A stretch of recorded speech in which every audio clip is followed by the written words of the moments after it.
Hello everyone, welcome to UPSC history revisited. आइए शुरुआत करते हैं मॉड्यूल नंबर 3 की एंशिएंट हिस्ट्री थ्रू मैप्स की सीरीज़ में। लास्ट सेशन जो रहा उसमें हम लोगों ने जो हड़प्पन सिविलाइजेशन है, इंडस वैली सिविलाइजेशन है, उसकी डिस्कवरी के बारे में बात की, उससे जुड़ी हुई कहानी के बारे में बात की। यहाँ हमने देखा अलेक्जेंडर कनिंघम के कन्फ्यूजन को, जॉन मार्शल के द्वारा की गई गलतियों को और REM व्हीलर के द्वारा उन सारी चीज़ों को रेक्टिफाई कैसे किया गया। तो ये सब चीज़ें हमने लास्ट सेशन में डिस्कस की। तो देखते हैं इस हड़प्पन सिविलाइजेशन में हमें क्या क्या चीज़ें मिली और हम इन लोगों के जीवन को कैसे इंटरप्रेट कर सकते हैं। तो यहाँ पे बहुत सारी चीज़ें हैं।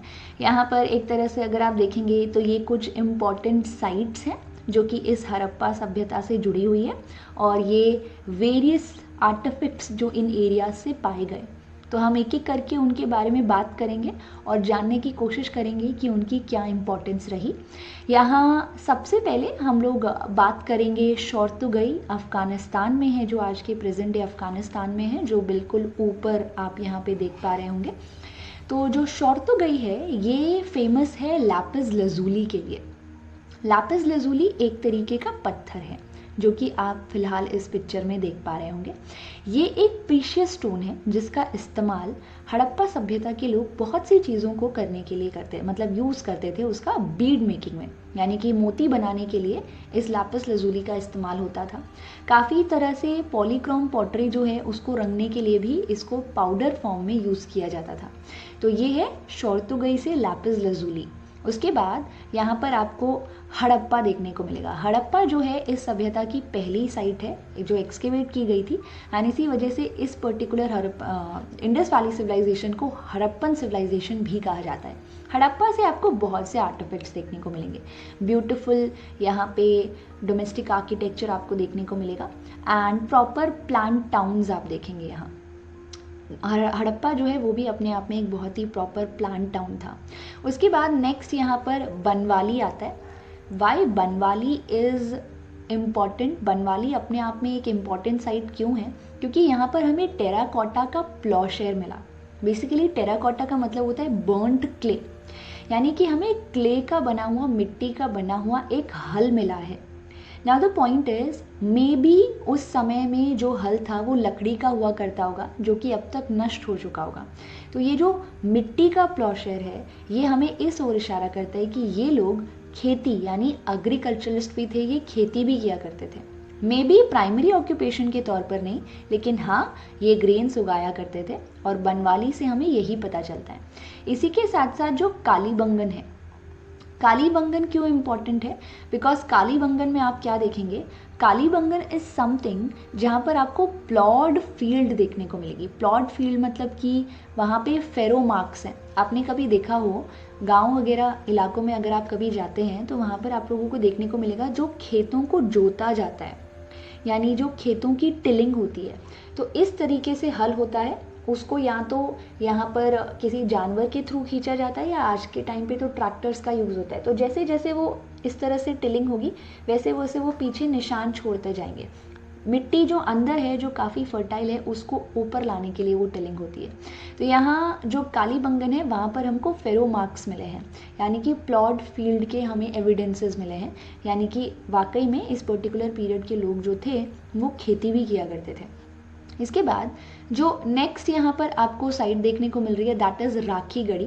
Rakhi Garhi is in present day Haryana and Rakhi Garhi site जो है वो इम्पोर्टेंस क्यों रखती है? क्योंकि ये भारत में जितने भी अब तक साइट्स बचे हैं, क्योंकि बाकी सब तो प्रेजेंट डे पाकिस्तान या अफ़गानिस्तान में है, भारत में आप देखेंगे सबसे लार्जेस्ट साइट है इस पर्टिकुलर सेटलमेंट, इस पर्टिकुलर सिविलाइजेशन की, एंड ये हरियाणा में है। एंड दूसरा इसकी इम्पोर्टेंस इसलिए भी है क्योंकि 2020 में यहाँ पे जो बजट आया था फेब के महीने में, उसमें राखी गढ़ी के पास म्यूज़ियम ओपन करने की भी बात की गई थी। Basically Rakhi Garhi 5 iconic sites में आता है। बाकी की आइकॉनिक साइट्स जो हैं उन्हें ज़रूर कमेंट सेक्शन में मुझे ज़रूर बताएं। तो Rakhigarhi is one of them and इसके आसपास म्यूज़ियम वगैरह ओपन कर कर यहाँ पर टूरिज़्म को बढ़ावा देने की कोशिश की जाएगी, ऐसा 2020 के बजट में कहा गया था। इसके बाद जो नेक्स्ट आप यहाँ पर एक इम्पॉर्टेंट साइट देख पा रहे हैं that is Chanu Daro. And यहाँ पे छानू दारो भी आज के समय में भारत में नहीं है, ये भारत से बाहर है, that is in present day Pakistan. लेकिन छानू दारो की अगर मैं बात करूँ तो छानू दारो जो है वो एक क्राफ्ट प्रोडक्शन सेंटर था। क्राफ्ट प्रोडक्शन सेंटर मतलब कि यहाँ पे बीड मेकिंग हुआ करती थी, इसको आप बीड इंडस्ट्री में काउंट कर सकते हैं। छानू दारो की ही तरह यहाँ पर एक और बीड मेकिंग इंडस्ट्री के तौर पर जो पॉपुलर है दैट इज़ लोथल, जो कि आज के समय में गुजरात में है। लोथल में भी बीड के बहुत से एविडेंस पाए गए। अब कैसे पता चला कि ये बीड मेकिंग इंडस्ट्रीज़ हैं, यहाँ पर हुआ करती थी, यहाँ पर मोती जो है वो बनाए जाते थे। ऑब्वियसली उनसे जुड़े हुए टूल्स यहाँ पर पाए गए हैं। इसके साथ साथ अगर आप एक मोती को तैयार कर रहे हो और अगर वो प्रॉपर शेप नहीं लेता है तो ऑब्वियसली आप उसको रिजेक्ट कर देंगे। डिसगार्डेड बीड्स जो हैं वो भी पाए गए हैं और वो भी इसी ओर इशारा करते हैं कि ये लोग बीड मेकिंग किया करते थे। And Lothal is also popular for an artificial dockyard, and ये जो आर्टिफिशियल डॉकयार्ड था ये ट्रेड के लिए काफ़ी अच्छा था। तो आज के समय में तो आप लोथल को लैंड लॉक्ड एरिया देख रहे हैं ना, मतलब चारों ओर ज़मीन ही है, तो डॉकयार्ड कहाँ था। सो बेसिकली अगर आप बहुत पुराने मैप्स देखेंगे तो उनमें आप देखेंगे कि समुद्र का जो पानी है वो लोथल तक आता था। ये लैंडलॉक्ड बहुत बाद में बना है, तो इसी वजह से ये जो लोथल है यहाँ पर आर्टिफिशियल डॉकयार्ड भी हुआ करता था, जहाँ पर शायद बोट्स एंड शिप्स को लाकर बांधा जाता होगा, और इस वजह से लोथल ट्रेड एक्टिविटीज़ में एक इम्पॉर्टेंट रोल प्ले करता है। इसके बाद जो नेक्स्ट यहाँ पर आप साइट देख रहे हैं that is Surkotada, and this was very much in news. 2017 से ही ये न्यूज़ में बनी हुई है साइट। इसके पीछे का रीज़न ये है कि अभी तक जितना भी हम लोग जानते हैं, अब तक जितना भी हमने पढ़ा है उसके अकॉर्डिंग हड़प्पा सभ्यता के लोगों को घोड़ों के बारे में नहीं पता था, उन्हें हॉर्सेस के बारे में कोई जानकारी नहीं थी। लेकिन सरकोटड़ा ऐसी साइट है जहाँ पर हॉर्स की बोन्स पाए गए हैं। तो अभी आर्कियोलॉजिस्ट के द्वारा उस चीज़ को क्लेम नहीं किया गया है प्रॉपरली कि ये जो हॉर्स के बोन्स है ये हड़प्पा सभ्यता के पीरियड से ही जुड़े हुए हैं। सो लेट्स सी क्या अपडेट्स आती हैं, हम लोग अकॉर्डिंगली ही उनमें अपनी जो भी हाइपोथेसिस है उसमें चेंजेस लाएंगे। इसके बाद जो नेक्स्ट इंपॉर्टेंट साइट है that is Dholavira. Dholavira is also one of the most important sites under this Harappan civilisation.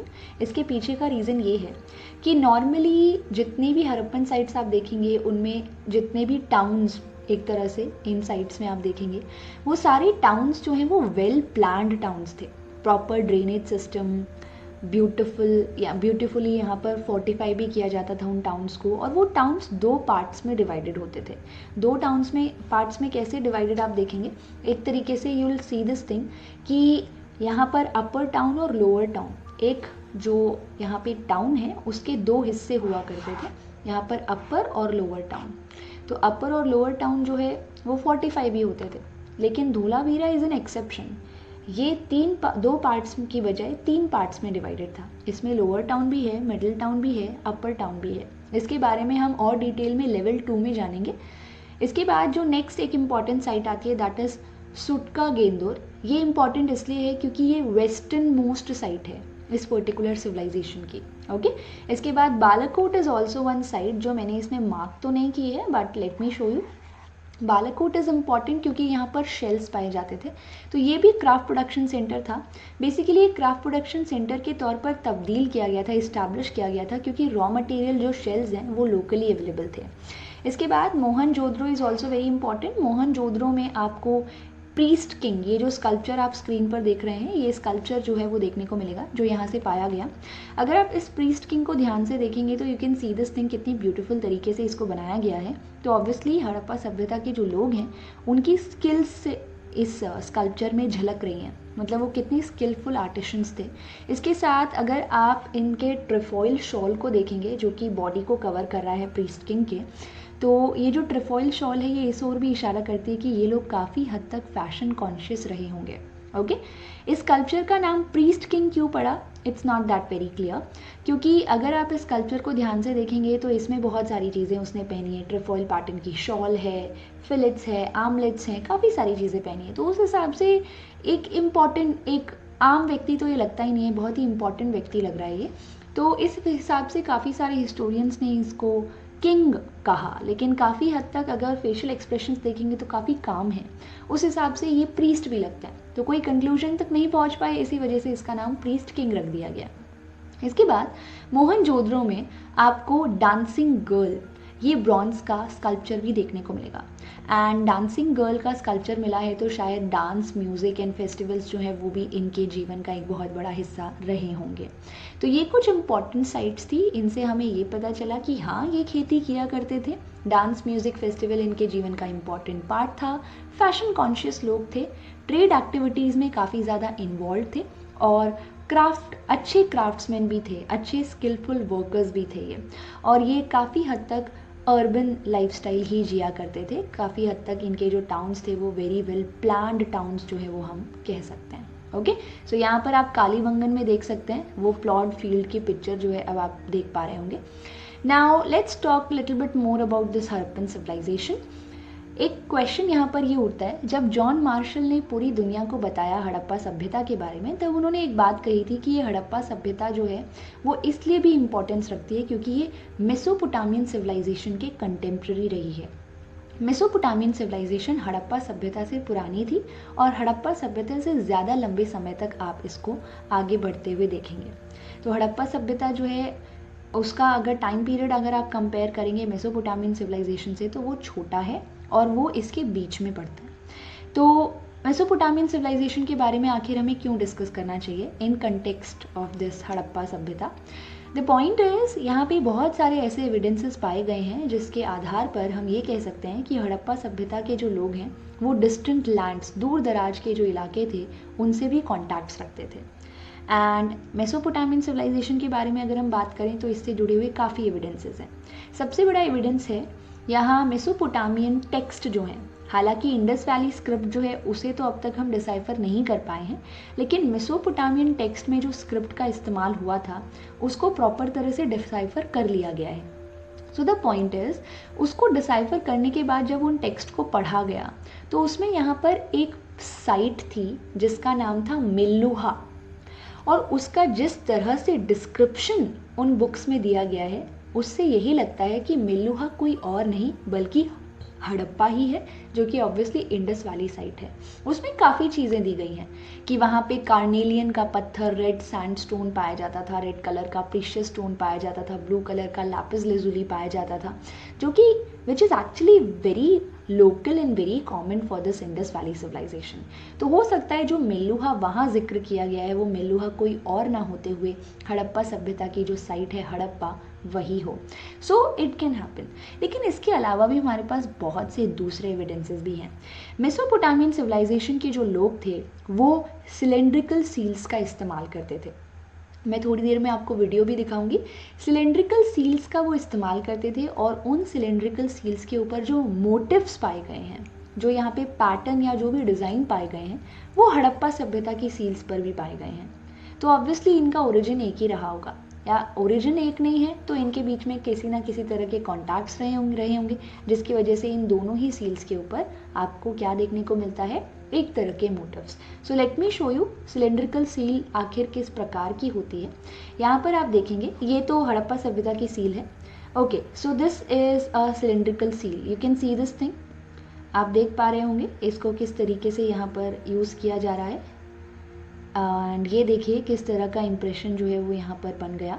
Okay, so that is what I was talking about. तो ये जो सील्स यहाँ पर पाई जा रही हैं, इन सील्स पर जो मोटिव्स पाए गए हैं हड़प्पा सभ्यता के मोटिव से वो काफ़ी ज़्यादा मैच करते हैं।